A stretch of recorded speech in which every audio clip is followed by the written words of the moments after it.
En el capítulo pasado, en Mateo capítulo 23, hallamos un problema para el judaísmo de Yeshua y para aquellos que queremos seguir sus enseñanzas.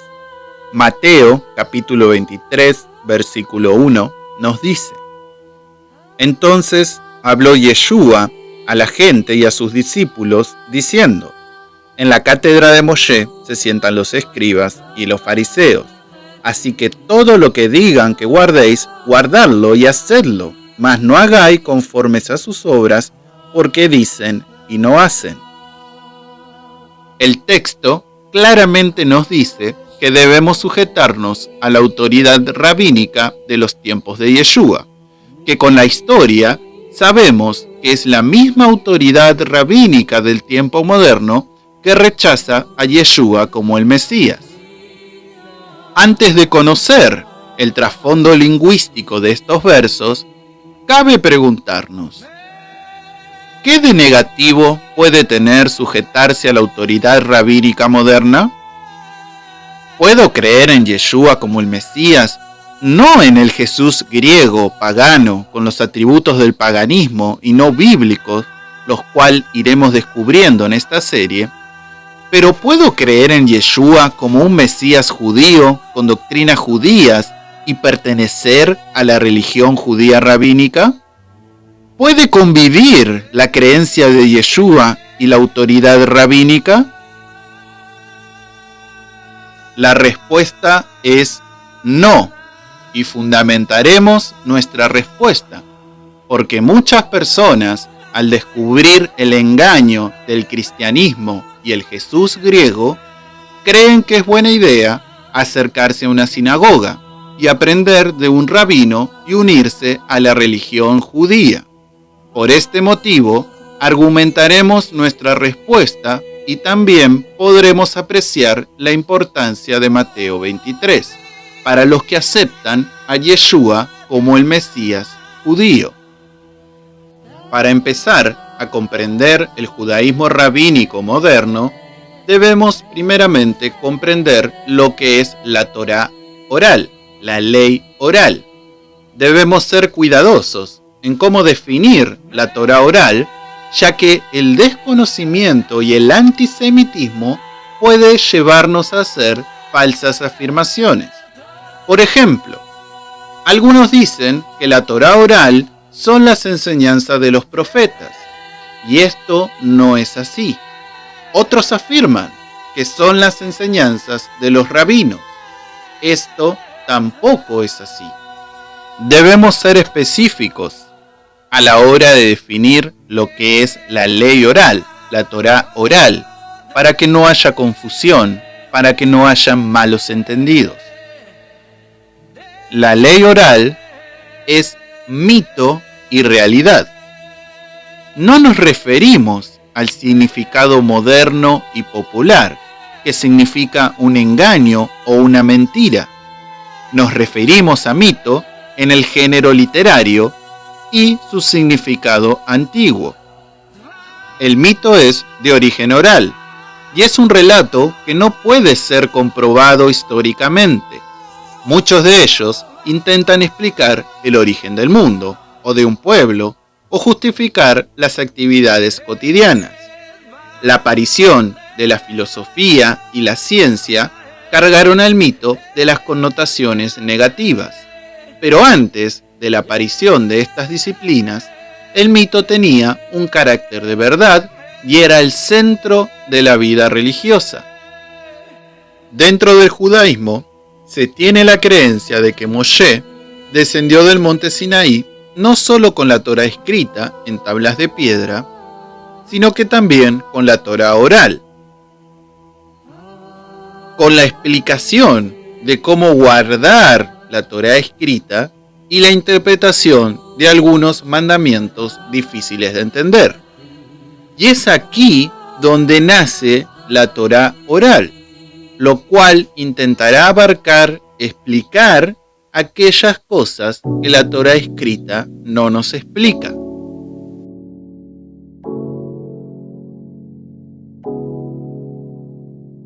Baby, why can't you sleep at night? Tell me lies. know the truth. Veamos unos ejemplos de esto que estamos hablando. En Deuteronomio 24:1 dice: Cuando alguno tomare mujer y se casare con ella, si no le agradare por haber hallado en ella alguna cosa indecente, le escribirá carta de divorcio y se la entregará en su mano y la despedirá de su casa. ¿Qué significa cosa indecente? ¿Qué es o qué puede ser indecente? ¿Algún defecto físico? ¿Algún defecto moral? ¿Una mujer iracunda? ¿O una mujer que no sepa cocinar es indecente? En la Torá oral hallamos muchísimas enseñanzas con respecto a este tema, ya que la Torá escrita no es específica con lo que puede ser indecente. Otro ejemplo. En Éxodo 15:25 leemos: Y Moshe clamó a Jehová, y Jehová le mostró un árbol, y lo echó en las aguas, y las aguas se endulzaron. Allí les dio estatutos, ordenanzas, y allí los probó. ¿Qué mandamientos y estatutos les enseñó el Eterno al pueblo de Israel a los pocos días de haber cruzado el Mar Muerto? ¿Cuáles son? No tenemos un registro de qué mandamientos y estatutos recibió Israel en ese día. En Génesis 26:5 leemos: Por cuanto oyó Abraham mi voz y guardó mi precepto, mis mandamientos, mis estatutos y mis leyes. ¿Qué estatutos, mandamientos, leyes recibió Abraham? ¿Dónde está registrado que Abraham recibió esas cosas del Eterno? En Deuteronomio 12:21 nos dice: Si estuviere lejos de ti el lugar que Jehová tu Elohim escogiere para poner allí su nombre, podrás matar de tus vacas y de tus ovejas que Jehová te hubiere dado, como te he mandado yo, y comerás en tus puertas, según todo lo que deseares. Como te he mandado, dice aquí. El problema es que en la Torá escrita no hallamos cómo nos ha mandado Elohim para poder cumplir con este mandamiento.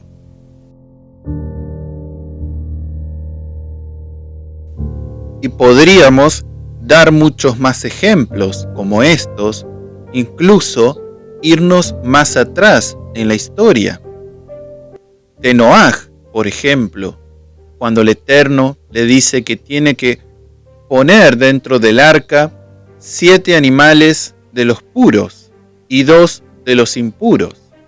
¿En qué momento se le enseñó a Noé cuáles eran los animales puros e impuros? O podemos irnos también a Caín y Abel, que llevaron ofrendas vegetales y un animal al Eterno. ¿Quién les enseñó? ¿Dónde está registrado esa enseñanza que le dieron a Caín y Abel de poder llevar ofrendas a la presencia del Eterno? El punto que estamos estableciendo aquí es que cuando leemos esto, nos damos cuenta que en la misma Torá escrita nos encontramos con cosas que no nos fueron relatadas o contadas por completo. O por lo menos, aún no hemos hallado evidencia de eso. Y en tales casos es donde entra la Torá oral o la tradición de los ancianos, como lo encontramos en el Nuevo Testamento, para poder dar la explicación de cómo debemos proceder en aquellos casos donde la Torá escrita no es explícita o específica.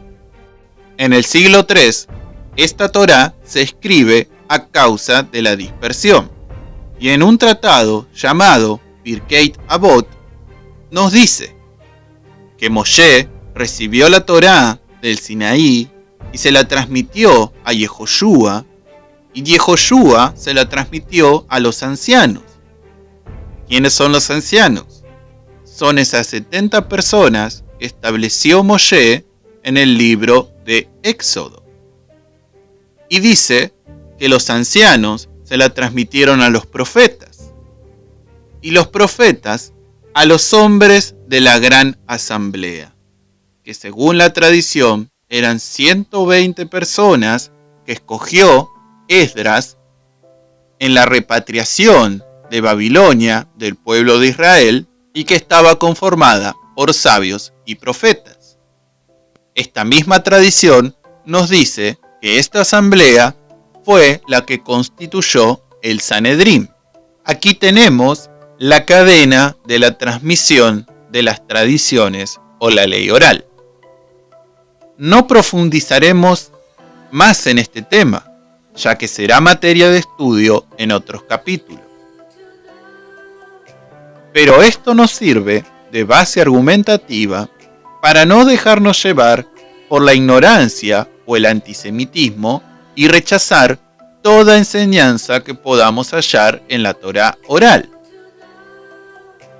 Ahora argumentaremos el por qué no podemos aceptar la Torá oral escrita en la Mishnah o el Talmud o la Gemara, entre otros, como autoritativa, como que todo lo que está escrito en estos libros fue inspirado por el Ruach del Eterno.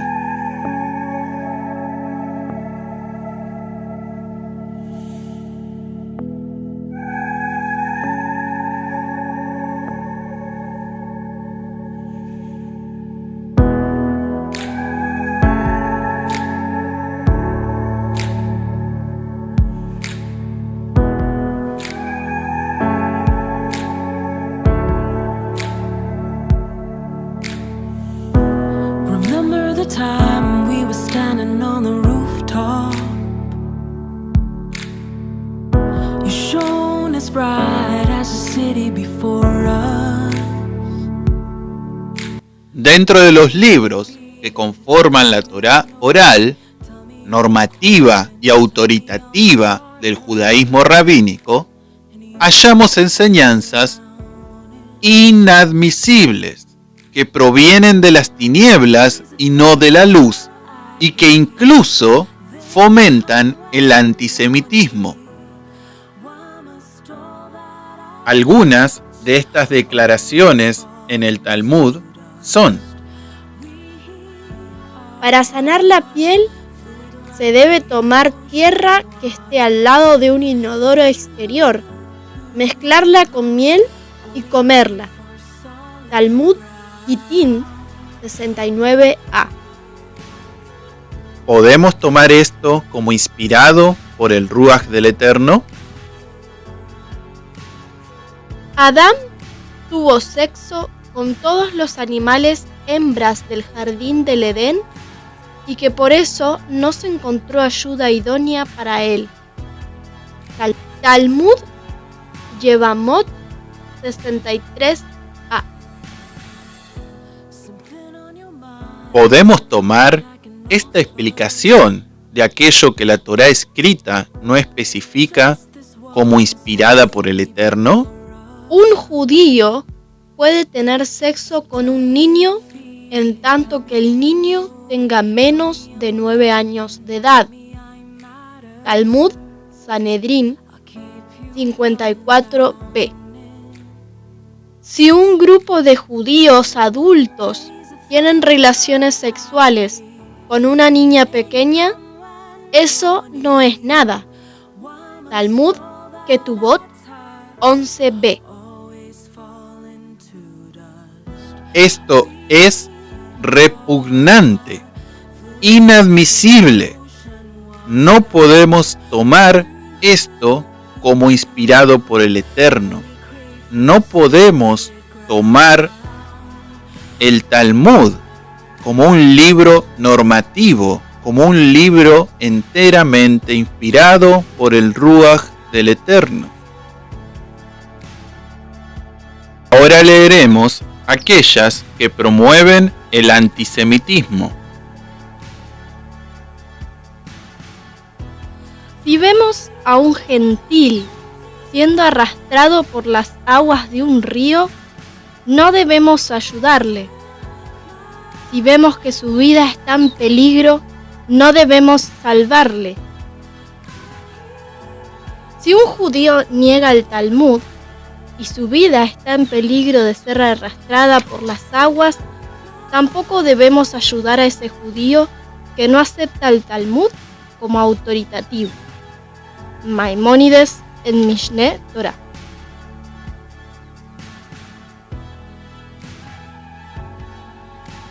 Las credenciales de los rabinos están fundamentadas en su maestría del Talmud, y cualquier otro estudio es secundario.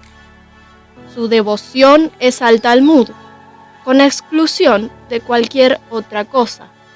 British Jewish Chronicle.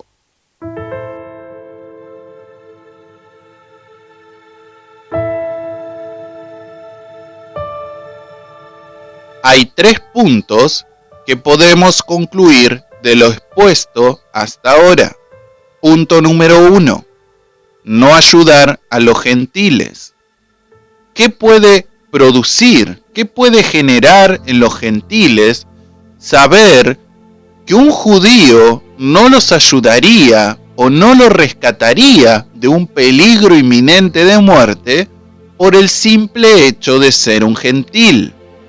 ¿Acaso no produce esto antisemitismo en los gentiles? Punto número 2. La perversión sexual. ¿Qué puede pensar el mundo, los gentiles, de estas enseñanzas sobre el sexo? De que un judío pueda tener relaciones sexuales con un menor y que no sea culpable por el simple hecho de ser un judío. ¿Acaso no genera esto un repudio, un antisemitismo en los gentiles? Punto número 3. Toda persona que tenga intención de acercarse al judaísmo rabínico debe tener presente que estos escritos, que la enseñanza que podemos hallar en el Talmud, por ejemplo, son autoritativas y normativas dentro del judaísmo rabínico. E incluso están por encima del Tanaj, de la Torá escrita. Como podrá ver, de ninguna manera estas enseñanzas provienen del Eterno. Y esta realidad es contraria a las enseñanzas de Yeshua. Debe tener en cuenta que esta autoridad pretenderá desplazar a la de Yeshua si pretende ingresar a la religión judía rabínica. I have to tell you one thing. I'm a Christian. I'm from a Jewish family. I have become a Christian at the age of 29. And I feel my mission because I believe I'm Catholic today. That I come because I love very much my people. And I do these books so that all the Catholics can know the rules, where they come from. They can know. If someone was born a Jew, he is a Jew for all his always. life. Yes, I know. And he cannot change it. He can make only his life more complicated. No, my life is much better today. Miserable. My life is not miserable today. If someone is thinking about his illness, that is a healthy thing, that is only a sign that his illness is more forcible and needs a refuah, a gerison, a treatment as soon as possible. Pray for me, but I am very glad, because for me, this is the message. Much blessed that you became healthy is the main thing, to become a Jew openly and to reclaim for all the people around you that it was a big error, but God Almighty has so much mercy and He is forgiving even for the biggest sin that can be done. Rabbi, pray for me, Yeah. but I believe in as the Messiah. Yeah. And I will pray for you that you As recognize Him. I said before, that's only a sign that your illness is much deeper than you imagine and I imagine. And God Almighty bless you to have good news, and don't enter, people don't enter in discussion about what you are. You are born a Jew. I am always a Jew. Yeah, and there will be a Jew, and a Jew openly, and all person around you, especially your family, you acclaim your strength to reclaim that someone that performed a big sin, nevertheless he has the God Almighty strength to recover from his deep illness, and as soon you will do it, as soon as Mashiach will come. The real Mashiach. The real Mashiach is... Don't repeat. Can I give you the book? Yeah, thank you. Thank you, Rabbi. That will prevent you to give it to someone else, and then do someone else to do something wrong. וזה בדיוק הייתה הבעיה שלא היו מוכנים לקבל את ישוע אז בזמנו, בזמן הבית שני, גם הפרושים וגם הצדוקים. הבעיה שלהם הייתה לקבל כי בעצם הוא לקח מהם את הסמכות ונתן את זה לכל אחד. לאנשים מאוד פשוטים. ואת זה הם לא היו מוכנים, וגם היום, תשמע, הרבנות, אתה תיקח מהם את הסמכות, תנסה לתת את זה לרב רפורמי, תן את זה לאיזה עורך דין שינהל לנישואים. הם נלחמים על זה. הם נלחמים כי זה על הסמכויות שלהם, על הכוח שלהם, על המעמד שלהם, על הכבוד שלהם. מתפללים יומם ולילה בשבילכם! יומם ולילה! מתפללים שתהיה פה תשובה אמיתית! תשובה אמיתית! שנסיר מעלינו את ערלת הלב! ושנסיר מעלינו את רוח הזנונים! ושנהיה באמת אנשי אלוהים, אור העולם! מיסיונרים? קדימה, תגיד לי, טוב. יהודים יקרים, שלום לכולם. יש פה מיסיונרים, הם מיסיונרים, אפשר לפנות את המקום, שחרור על נפשותיכם. ערב טוב לכולם, זה כת של מיסיונרים, מנסים להסית אתכם, שמרו על נפשותיכם. למה אתה משקר? חבר'ה, זה כת של מיסיונרים. הם מחלקים פה חומר חלוקה. תוריד את היד שלך. תוריד את היד שלך. זה כת של מיסיונרים. ששקרנים. תוריד את היד שלך, אתה. הם שקרנים. אתה שקרן יותר גדול. חבר'ה, משתמשים באלימות. משתמשים פה באלימות, חבר'ה. תסתכלו מה קורה. תסתכלו מה קורה, חבר'ה. פיתרחה. שוטר, תראה מה קורה פה, שוטר. חבר'ה, פיתרחה, חבר'ה, פיתרחה.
חבל, ישמעו לך את המצלמה, תעופו מפה! תעופו מפה, נרצים, ערורים!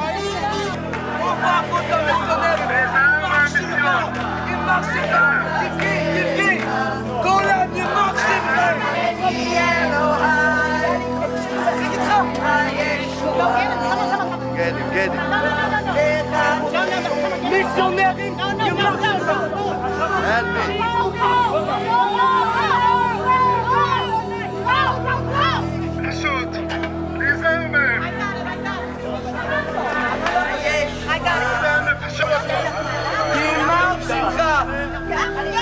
מיליוני יהודים דם נשפכו על ידי הנוצרים. יימח שמך. אלה כולם מיסיונרים. מיסיונרים כולם. מחלקים חומר על ישו. ההורים שלי חברים שלו. הם לא יהודים. זה מיסיון הכל, רבו ישראל. אבל הם לא יהודים. והמשיח שלכם הוא לא המשיח שלכם. בגללי, הסמל של הנאצים היה הסמל שהם הולכים איתו, הם נוצרים. לא מוכן לשמוע אם אני מפגר. הוא צודק. רק נוצרים, נגד אתה רוצה נלחמים בשבילנו.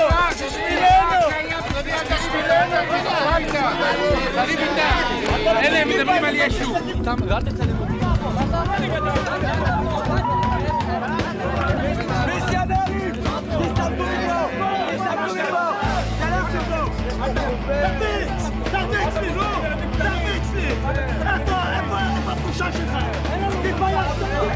ישוע לא בא להקים שום דת חדשה, הוא בא להמשיך את מה שבעצם היה קיים, את נושא הקורבנות, להיות קורבן בעבור החטא שלנו. עכשיו, זה שהפכו את זה לדת זה טעות של הגויים.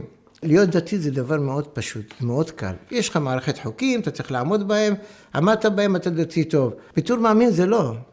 בתור מאמין, המלחמה שלך היא יום-יום, בגלל שאלוהים הוכיח אותך יום-יום בחטא שלך, בטעויות שלך. זה אותם אנשים שהתנגדו להם במאה הראשונה, לפני 2000 שנה. אנשים שרוצים לשמור את הסמכות על העם הזה, זה אלה אנשים שהפכו את עם ישראל לכת, כן? הרי הפכנו להיות מעם, הפכנו להיות כת. הודות לחרדים. זה עקה! גדולה ומרה! גבל!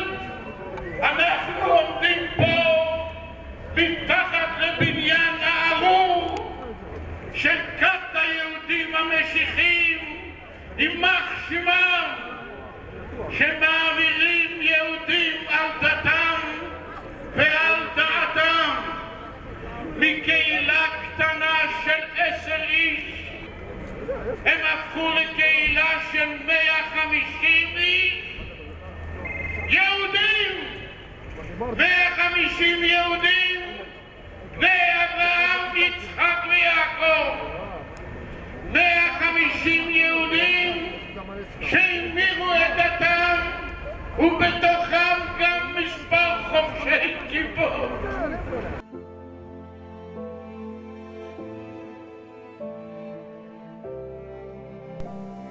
Leeremos a continuación una enseñanza a los Benei Noach de la escuela rabínica de Chabad, hablando de Yeshua.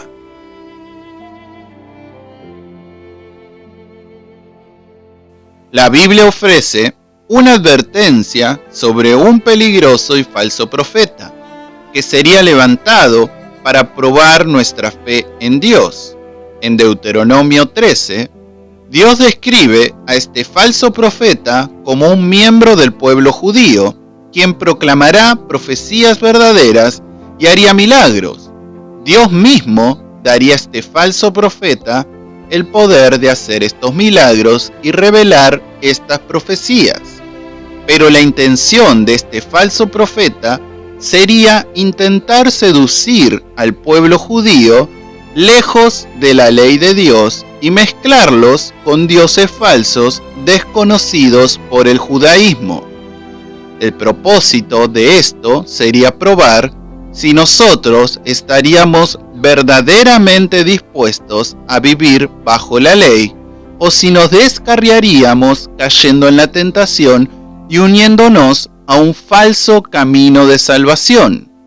En este pasaje bíblico, Dios repetidamente ordena a los judíos matar a este falso profeta, a fin de que el mal no se extienda y cause la destrucción de muchas almas. Para ser aceptado por el pueblo, el falso profeta debería mostrar muchas veces ser un judío piadoso que cumple la Torá, pero en los momentos claves se alejaría de ciertos detalles de la ley que tendrían el potencial de destruirla y hacer una brecha en ella. Esta es la razón por la que el versículo primero nos ordena no añadir ni sustraer de ningún detalle de la ley, como también mantenernos firmes en todas las tradiciones de la ley. En Deuteronomio, este falso profeta es descrito como alguien quien se rebelaría contra la autoridad de los jueces del pueblo judío y quien sería condenado a muerte por su rebelión. ¿Quiénes son los jueces? La Suprema Corte en Israel fue el Sanedrín, establecido por Moisés y que duró más de 15 siglos. Los miembros del Sanedrín fueron los rabinos conocidos como perushim, fariseos. Dios otorgó autoridad permanente a estos jueces para interpretar las palabras de la ley de Dios y sus mandamientos y nos ordenó seguir sus decisiones sin desviarnos ni a la izquierda ni a la derecha de esas decisiones. Deuteronomio 17:11. Pero el falso profeta desafiará la autoridad del Sanedrín, revelándose a sí mismo como un rey, el cuerno 11 de la bestia terrible, quien entraría en una guerra contra los judíos y cambiaría la ley y el calendario y los días de fiestas. Daniel 7 y 8, del verso 20 al 25. Por todo lugar, este falso profeta es descrito como un rey quien se rebelará contra el Dios de sus padres, exaltándose a sí mismo como un Dios y dando honor a su nueva divinidad. Daniel 11, del 36 al 39. El hombre, conocido hoy día como Jesús, llena todos los requisitos de esta profecía. Él vino a ser un rey sobre la iglesia cristiana, que cambió la ley original echando abajo el calendario hebreo y nuestros días de fiestas, Yom Kippur, Sukkot, Pesach, Rosh Hashanah, etc. El desdeño al único Dios de la Biblia hebrea a favor de una nueva Trinidad que lo incluyó a él mismo. Él transgredió repetidamente la ley cometiendo terribles pecados, mientras que abiertamente desafió la autoridad dada por Dios a los rabinos del Sanedrín. Por supuesto, Jesús hizo algunas cosas para pretender respetar la ley, pero cada vez que pudo escaparse de ella, lo hizo quebrantándola. En Mateo 5, del verso 17 al 19, él declaró que vino a cumplir la ley. Y en Mateo 23, del verso 1 al 3, defendió la autoridad de los rabinos, pero el resto del tiempo se rebeló contra la ley, mostrando así que aquellas aparentemente palabras de piedad no tienen otra intención que esconder su agenda malvada. Los siguientes pecados de Jesús están registrados en el Nuevo Testamento. 1. Jesús rechazó las leyes de comida kasher. Marcos 7, del 17 al 19.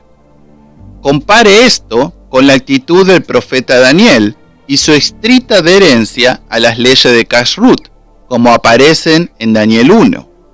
2. Él rechazó las leyes que nos ordena honrar a los padres y pidió a sus seguidores odiar a sus padres, deshonrando él mismo a su propia madre. Mateo 10, del 34 al 36, Mateo 12, del 16 al 50, Lucas 14, 26. Él violó el Shabbat, recogiendo grano e incitó a sus discípulos a hacer lo mismo. Mateo 12, del 1 al 8, Marcos 2, del 23 al 26. Él de nuevo viola el Shabbat, sanando el brazo del hombre, que no fue un asunto de vida o muerte, y abiertamente desafió a los rabinos por su rechazo del Shabbat.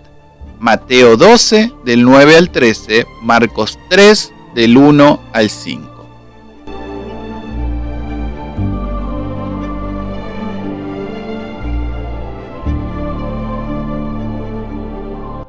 Aquí podemos observar una evidencia sólida del rechazo y la incompatibilidad de Yeshua con el judaísmo rabínico. Por los autores del Talmud y las interpretaciones rabínicas es que debemos ser cuidadosos al acercarnos al judaísmo rabínico, porque nos encontraremos con esta autoridad que pretende desplazar a Yeshua como el Mesías. Parte de los argumentos que expusimos de Chabad los iremos abordando en esta serie, para poder ver al Mesías fuera de las interpretaciones del judaísmo rabínico y del cristianismo. Y uno de estos argumentos es el de Mateo 23, el cual veremos en profundidad en este capítulo. Hemos argumentado de manera sólida los beneficios y los perjuicios que nos puede traer la Torá oral, el Talmud, la Gemara, la Mishnah, entre otros. El por qué no podemos tomarla como autoritativa o normativa, sobre todo si creemos que Yeshua es el Mesías. En el capítulo siguiente veremos cómo Yeshua se relacionó con la Torá oral, si la conocía, si la guardaba y si la enseñó. Pero antes de ir al próximo capítulo, volvamos a Mateo 23.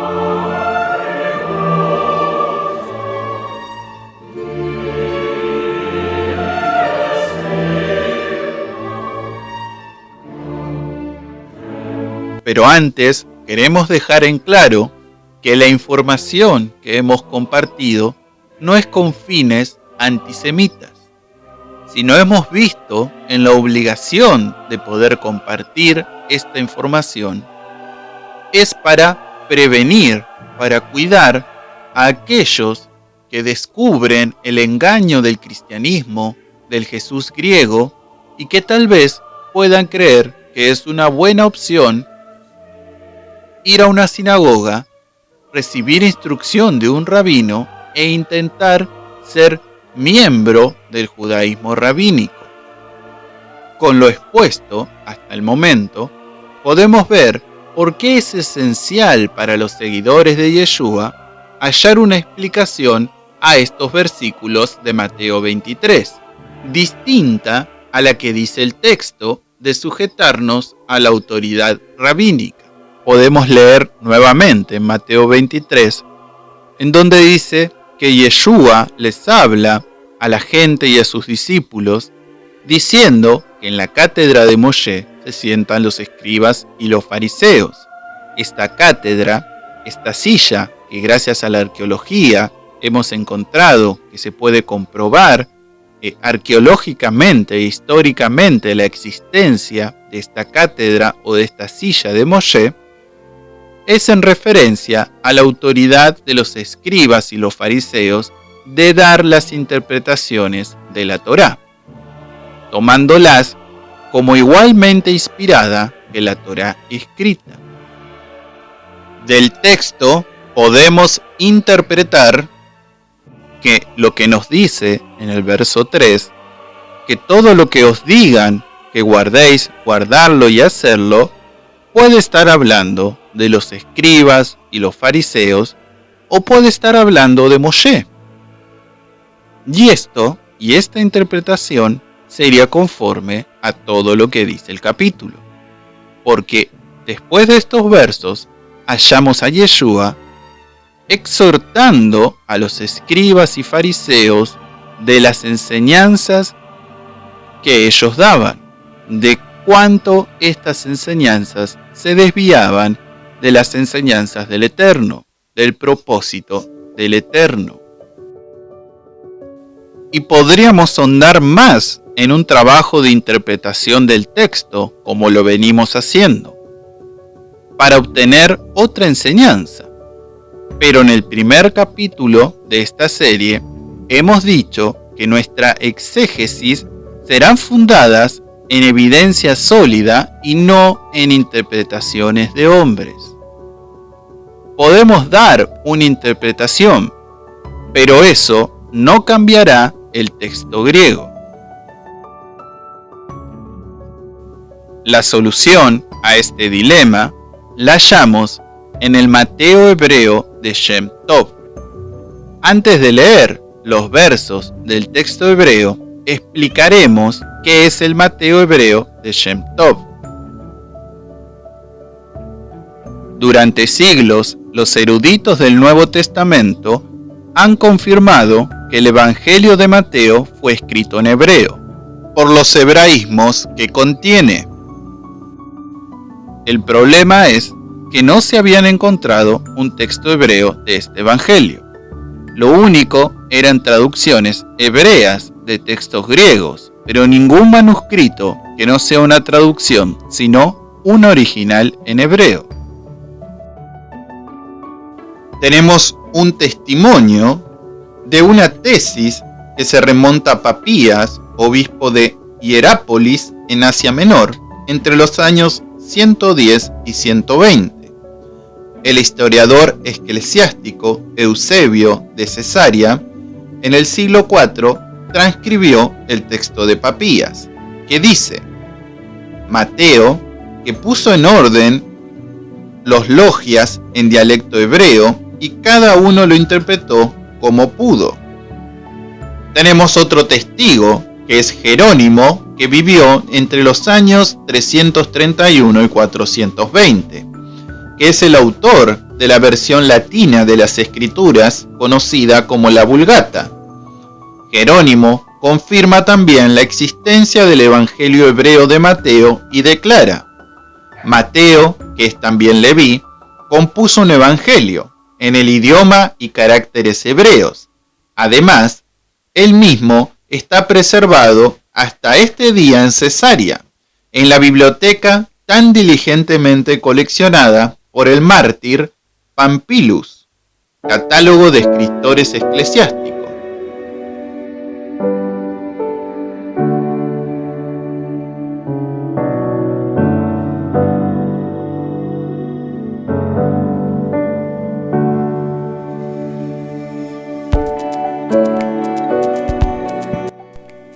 Hay más testimonios como este sobre el Evangelio de Mateo. Y es en el siglo XIV que un hombre llamado Shem Tov preparó un material para debatir con los católicos, cuando tristemente los cristianos forzaban a los judíos a abandonar su judaísmo y hacerse cristianos o morir. Eran llevados a debatir por su fe, y si un judío ganaba el debate, era asesinado, y si lo perdía, debía escoger entre la conversión, la muerte o el exilio. Shem Tov, en la obra que preparó para defender su fe, incluyó un Evangelio de Mateo que por su estructura y lingüística fue copiado de un manuscrito originalmente en hebreo y no en griego. Conocida la historia de este manuscrito, leamos lo que dice en Mateo capítulo 23 del verso 1 al 3. Dice así: Entonces Yeshua le habló a la multitud y a sus discípulos, diciendo: Sobre la silla de Moshe se sientan los perushim y los sabios. Así que todo lo que él les diga a ustedes, cúmplanlo y háganlo. Pero según las ordenanzas y obra de ellos, no hagan porque ellos dicen y no hacen. ¿Pueden verlo?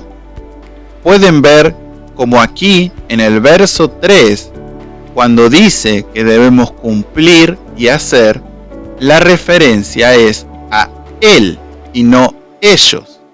Si fueran que debemos sujetarnos a los perushim y a los sabios, debería decir, así que todo lo que ellos les digan a ustedes, cúmplanlo y háganlo. Pero no dice así. Dice que así que todo lo que él les diga. Claramente, ese él hace referencia a Moshe. Y lo confirma cuando dice en el verso 3, pero según las ordenanzas y obras de ellos, ahí cambia el él por ellos, no hagan porque ellos dicen y no hacen. Una sola letra cambia toda una enseñanza. En hebreo, la palabra para ellos digan es shomru y shomar es para él diga. He aquí un buen ejemplo de la importancia de los textos en su idioma original. Veamos otro ejemplo, en donde el hebreo nos ayuda a comprender de mejor manera estos versos. Lo que se traduce como obras, dentro del fariseísmo es masim. Este concepto se lo traduce como precedentes o literalmente actos o hechos que sirven como precedentes. En ciertas facciones del fariseísmo, cuando alguien no sabe qué hacer ante determinada situación, buscan algún precedente de algún rabino. Y eso que haya hecho o enseñado tal rabino se incluye como ley de lo que se debe hacer en tal situación. En la regla talmúdica, esto se llama Masé Rab. El precedente es un maestro. Entonces, cuando Yeshua nos dice que no hagamos conforme a sus obras, es esto lo que el rabino nos está queriendo decir. Que este método no es conforme a lo que nos dice el Eterno. Y hay más en estos versos, como por ejemplo lo que se traduce como ellos dicen pero no hacen. Pero no lo veremos ahora para que la información que compartamos no sea quitada de contexto. Para eso necesitaremos compartir otra información sobre el judaísmo para que podamos comprender y no sacar de contexto qué estaba queriendo decir Yeshua con que ellos dicen pero no hacen.